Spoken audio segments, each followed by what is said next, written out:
Hey guys, it's WaifuGate here. Today we'll be doing another deck guide.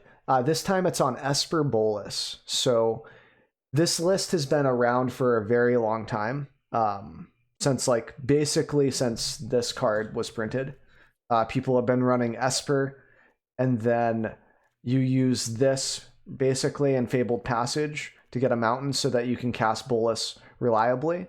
And then you also have most of your lands dedicated toward black. I personally haven't done a lot of the number crunching. I eyeballed it today when we made this deck. This is still in the works.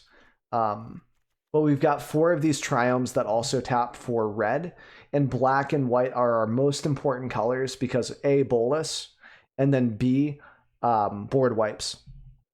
Okay, so the reason why board wipes are important, like we have 2 shatters, or not 2 shatters, but 2 white here that we need. 2 white for Elspeths. And we need like at least 1 white source to do a lot of this. And it just covers a lot of our basis that Triome does. Like it lets us cast this basically. Like a lot of our cards, like the Hand Hate can be cast with it, Eliminate. Anything that like alleviates pressure is either black or white mana. So that's why I value these Triomes so highly. That and late game, since we're running 37 lands, which is a lot, we can cycle these. They're not like dead in our hand. We can just cycle, try to draw into a board wipe, for 3 mana, as opposed to a temple, which scries. It doesn't give you instant draw. It doesn't draw you the card, so you can't like get to the board wipe if you need it, if you need another way to draw it. So I like the Triomes a lot. But that being said, like if you crunch the numbers, you might be able to squeeze out a little more mileage out of them. It's the one thing that I haven't really min-maxed yet for the list. In regards to everything else, we just try to prioritize a lot of early game plays. And something else I should mention is this is a best of 1 list. So if you're in for best of 3, this isn't it. I think that Danny T-Law has been working on Esper Bolas for a minute and Esper Dance and stuff, and most of his lists are catered toward best of 3. I'm leaning into best of 1 until the meta sort of stabilizes. I'm going back toward my roots where I used to just farm aggro and stuff in events, but I'm still trying to do ranked. We're pretty close to Mythic right now, and I think I'm going to jam out the rest of Mythic with this list. I've been doing a lot of testing against viewers today with this, and I think that this has a lot of mileage. Oh, nice. Asian Avenger also put out an Esper Bolas best of 3. Yeah, I saw that. Yep, that's true. Yeah, we actually just looked at that today. That's what inspired me to make this list for best of 1, actually, as the combination of Danny, Asian Avenger, and everyone else that's just sort of on this train. And I haven't personally explored Esper in such a long time, so this list has been a really fun time in best of 1. So what's the goal of the deck? Basically, we have a lot of early game plays so we don't die to aggro. Eliminate is, in my opinion, the best card that was printed in M21, very close to Scavenging Ooze. This Samsoni says that this card kills Ooze, so this card is better. I'd say that Scavenging Ooze is the best creature they printed. This is the best non-creature they printed. Eugene is pretty close, though. He's very powerful. Hey, and thanks for the raid, Chris. How's your stream, man? Card counter Chris. I'm liking the expansion a lot, Markimus. For anyone tuning in, we're currently doing a YouTube video on Esper Bolas. This is a new list that we just brewed up. So if I'm a little slow to respond to chat, that's why. If you guys have any questions, I'll try to answer them as well. Hey, whoa, we're getting raided so much. What is up? As everyone's like, WaifuGate's making a YouTube video. Let's raid. How is Assassin's Creed, dude? There you go. So yeah, so basically the deck has a pretty interesting mana base. We already went over that sort of. And then basically what it's trying to do is it gains life every time we cast a Planeswalker, thanks to Interplanar Bacon down here. Okay. And then we also have life gain with Oath and life gain with Narset. Lots of life gain. No birth. Just making a YouTube video. How are you doing, man? How was your stream? So we've got Remorses, Omens, Phase. If you need to play them early game, you can as a blocker if you know you're against aggro. If you're against control, usually hold it. Eliminates, which is just the best card in standard right now, basically. Not really, but it takes care of a lot. Kills Nissa lands, kills Knight of the Ebon Legion, kills Teferi, kills Narset. The list goes on. It's good against control and aggro, meaning It's just really good. The only reason I'm not running 4 is because I want to be able to fetch one with Fae of Wishes and Best of 1. And then our sideboard for Fae that we have 3 of is just grabbing extra copies of cards that we already have in our deck, plus really good answers to a bunch of different situations. But facing a lot of walkers, boom, kill 2 or 3 of them. Ulti Bolas, the classic Esper Bolas, right? You love it. You love to hate it. And you love to play it. Veto, just in case your opponent's going to resolve something. You took a look at their hand. You have a lot of mana. This is like Wet Dream territory. So you have a lot of mana. You look at their hand for 2 mana. You're like, oh, I can only take one of these cards, but I need to be able to counter. Fae of Wishes, grab Veto, hold up Veto. That's a lot of mana. That's like 6 to... so let's 8. You need 10 mana for that, which is a tall order. But that's like... or you can just grab it because you've remorsed in the following turns, the previous turns. Anyway, like it's just, if you need a counter, you've got the best one. And then you've got Kaya, Cry. I've been toying with the idea of like taking out a Shatter and then putting in, not taking out a Shatter, but taking out Cry here and putting in a Time Wipe. Just because it's a little easier to cast, and I'm not sure how relevant this will be, just so it's easier to cast, because we do have Kaya's Wrath, but being able to Time Wipe and pick up one of our Faes is pretty neat, and it's pretty good. It's very powerful. And then we've got Tamiyo here. We can cast Tamiyo with the green mana with Bacon. It's the only way to, though, so it's a little cheesy. But the thing is, she just consumes a sideboard slot. You don't grab her unless you have the Bacon, right? So just make sure that when you go to do Fae of Wishes, that your Bacon is not tapped when you want to go and get Tamiyo and cast her in the same turn. If you're just putting her in your hand, it doesn't matter, but because you can just cast her next turn, but something to consider. We've got the 4th Bolas here. There are 3 main deck. You can see that here. And that's just so we can grab our most powerful cards when we need to.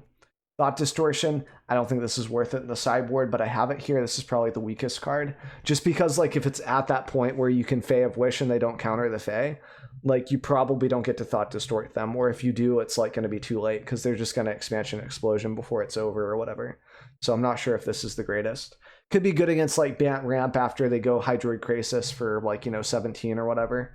But I don't know. It seems just a little weird. Needs more testing. Eugene, just for some powerhouse cards. This guy can answer a lot. It produces creatures. This could also be a Liliana of the, not of the Veil or the Dark Realms. Dreadhorde General? Yeah, Dreadhorde General. So this could be Dreadhorde General for sure. Just card advantage, deals with stuff. This can fight Planeswalkers in the same way that Bolas can, but if I have a choice between Bolas and Eugene, I'd probably just grab Bolas. This at least makes your opponent sack creatures, so if they have like Dream Trawler, this could be relevant. But if they have Dream Trawler, you probably just grab Wrath, so I don't know. Sideboard needs some work. We can probably just trim the Eugene and get another good answer going on here. And then we've got Heliod's Intervention, which is pretty good. Was a little short, still grinding cards. Gotcha, Chris. Okay. All right, sounds good, man. I hope to catch you later, dude. Thanks for the raid again. So yeah, Heliod's is just great. Like, destroys Cat Oven, destroys Citadel, etc. Decent against Reclamation. And yeah, Kaya just overperforms against Sakdos. And the U-White life gains Aristocrats deck now. Like, she just overperforms, so I have 1 in the main, 1 in the side. Thinking about moving 2 to the main, potentially. But she's a little conditional, so I don't know. Other than that, just 4 Shatters, 2 Teferis. These guys are pretty good because you can draw and discard Eugene to Elspeth Conquers Death at later. Same thing could be said about any of the other Planeswalkers. And it helps you, like, just get through the lands, basically. We run 37. Being able to draw and discard lands is phenomenal. Also, like, you can hold lands for Fae of Wishes. Once you get 10 lands, you don't really need a lot more than that. You're able to Eugene plus do something else like Remorse, and that's pretty much the break-off point. It's much like Fires of Invention, like where you would hold back cards for Fae and Grixis Fires, or hold back cards for Cavalier of Flame. Same idea. Like, once you get enough, you hold them back, is what I would say.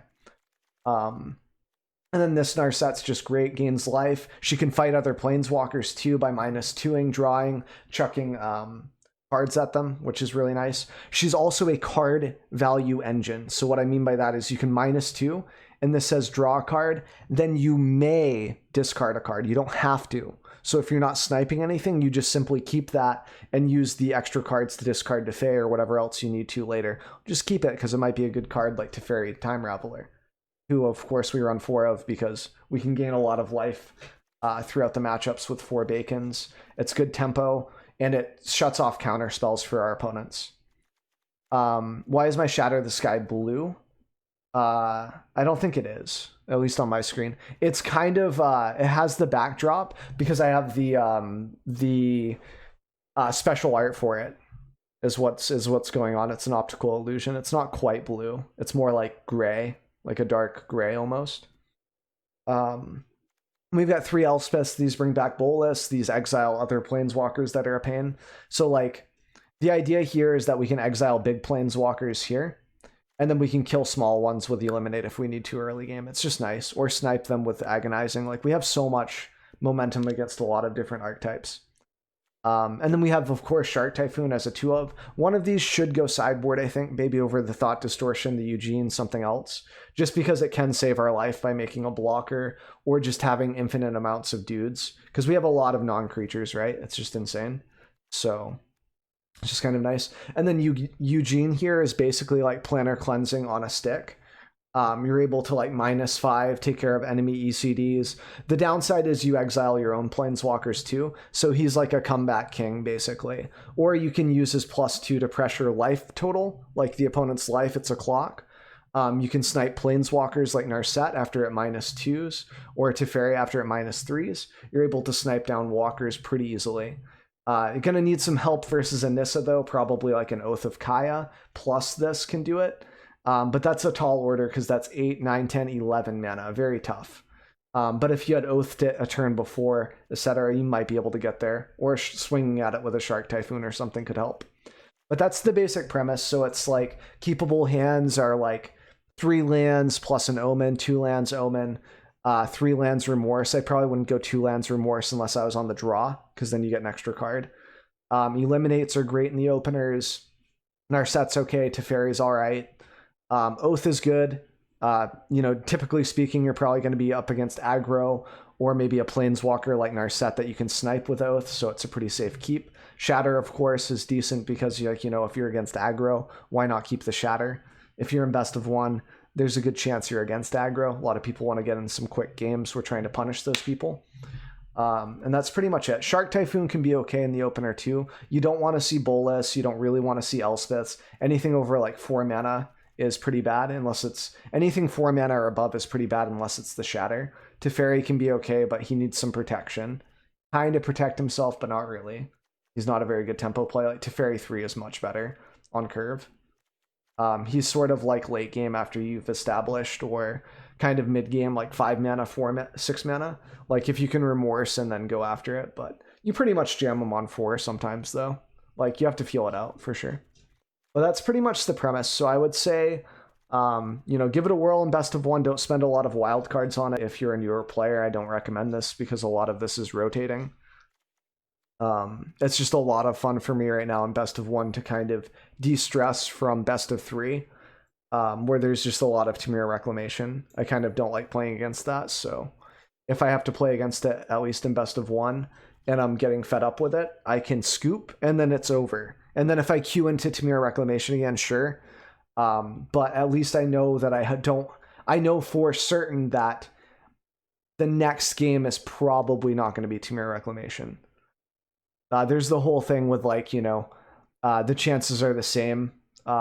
If you flip 200 coins and they all come up tails in your head. If you flip the 201st coin, what are the chances that it's going to be tails or heads? A lot of people might think that it's heads. It's the same. It's still a 50% chance that the tails will come up again. So you have to not fall into that trap when you're thinking about stuff in general. It's something that I'm working on. I struggle a lot with atypical thinking, and I'm trying to bring that up.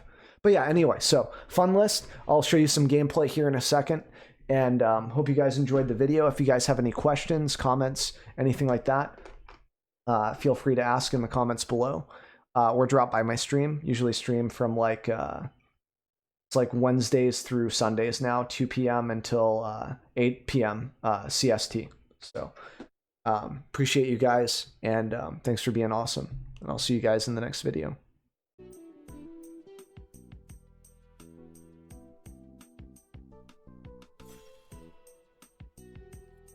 Scroll down and not watch. Okay, gotcha. Yeah, that's fine.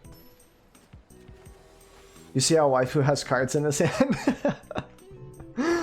Well, I mean, I talk about like every single type of decision that I make, so this is pretty good against aggro, and I know that I'm fighting an aggro list, so I'm keeping this hand. I know that it's decent. He's playing some mono black aggro. This is not really what we want. We don't really want the Teferi right now. We want like land, land, land, land, land. Okay, Knight. Knight's very strong. So I can play this, and then I just Remorse, I think, to take a peek. We take their drill bit, so that way they don't have any response to our board wipe here. Hopefully we can top keck the Cry. That would be great. They don't do anything. I do have a Cry. I can scry about it. It is probably worth... oh, I see. They get to Black Lance end of turn. Now I understand. Yeah. That's considered pretty strong. What do I do about that?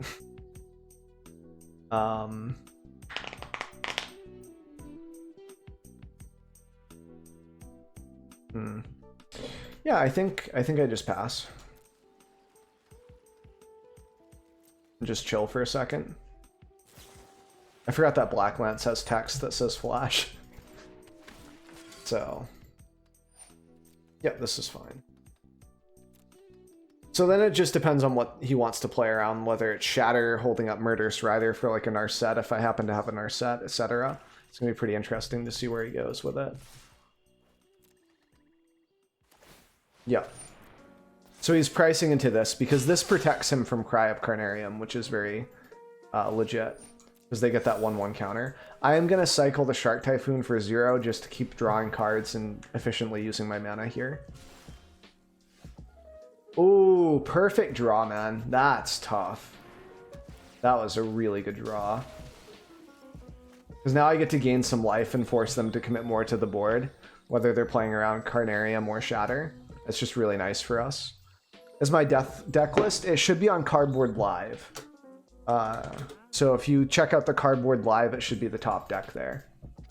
They could also have another Black Lance, which would be a little hard to play around. Gonna be pretty difficult, man. Okay, so they just opt in for the Stonecoil. I'm gonna hold this just so I might have a chance of drawing another land. Nice. Feels good, man.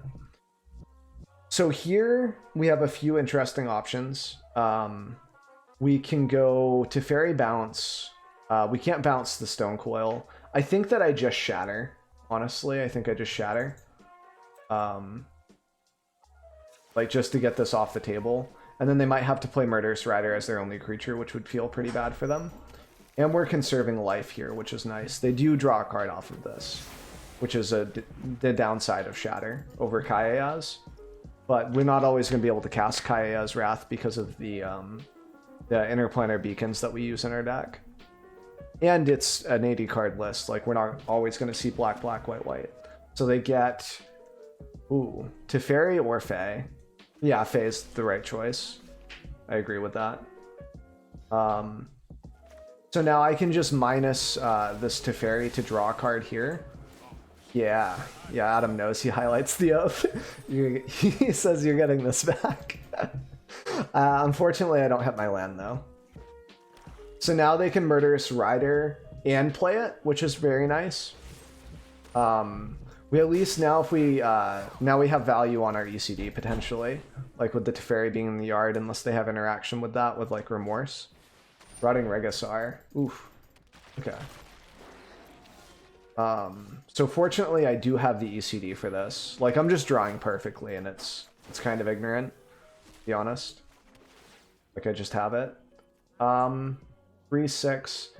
Honestly, a land's not the worst thing, but I'd rather see like a Bolas, like something to apply a lot of pressure. We're still at a healthy 11 with the 3 from Oath. And Oath is like a really good candidate to hit the, or Murderous Rider is a good candidate for the Oath is what I should say. Ooh, Blight Beetle's interesting. Protection from greens. Okay. Interesting. So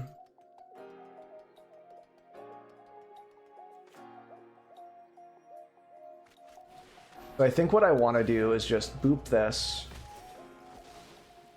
to gain a bit of life. Yep. I have another Teferi in the graveyard, but this is still fine to do, I think. And then what I can do is minus the Oath again. Get my land drop, which is phenomenal. And now, whether or not he kills the Teferi, it doesn't really matter. It does to a point, because if he doesn't kill the Teferi, then I can opt into taking the Fae. Oof, that guy's actually a little bit difficult to deal with. Okay. So now he's making it so I have to choose between Fae and the other card, which is very, very good, I would say. I still think I take the Teferi here. I think Fae is just too slow. So we do Loyalty here. So how much mana do they have? 5. Okay, so here's what I do. I go Oath, and then when he taps the Knight, he's going to tap the Knight down when I target it. And then I'm going to Cry of Carnarium. And that should clear things up here. And then we can even use the Teferi in case they have another Murderous Rider to pick this back up and just keep grinding HP. This is like the good old, like, Esper type deal, like where it just grinds you out. The idea. Especially in best of 1. They have castle, so they have a little bit of... Ooh. That's the final boss. Thankfully we have an ECD for it, but like if we didn't have an ECD for it, that would have been a rough go. That would have definitely put a lot of pressure on us. Because we struggle to answer that in an 80 card pile most of the time. And then I can just scoop up Yori in here. We finally have a turn where Adam's not pressuring us up the yin yang. So let's see how well he drew. Black Lance is okay. And they can draw to see if they can get something else as well, like maybe another Black Lance or another 1-drop like Knight. Black Lance, alright. Well, we do have another Cry of Carnarium, unfortunately. So we can just +1 and hold that as well. And just kind of chill. I don't have enough mana to play the Shark Typhoon as well, though. So we just have to kind of hold back our mana and just chill. And when he goes to swing, we just cry. Or like as we enter combat, cry. We just have every answer ever. It's pretty unfair, honestly. Then he can draw one more card here. If this is not a creature, it's probably over.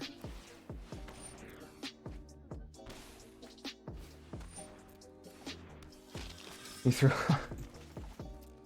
All right. Yeah, that's pretty much it. That's just too much value. We stabilized. I was a little worried early game with the Black Lance play after the Remorse. Yeah, that was just like me drawing perfectly though, man. Like, had I not drawn every single board wipe in my deck, I don't think I would have won that. So yeah, hopefully you liked the gameplay, liked the deck guide. Hopefully it was helpful. If you guys want an exportable list, you can follow through on the Aether Hub link down below. That'll get you there. Adam is a pretty cool guy, the guy that we fought up against. He's another streamer. He's pretty awesome. I'll try to remember to put his link in the bottom too. Been following him for a really long time. I do deck guides usually once or twice a week. So if you guys like those, feel free to subscribe. There's a button down below. There'll be one at the end of the video. If you just let it play, there'll be a little thing you can click on. Putting out a new YouTube video every single day. Really appreciate the support. Each and every sub helps a lot. If you guys have any comments or questions, comments below. Cheers.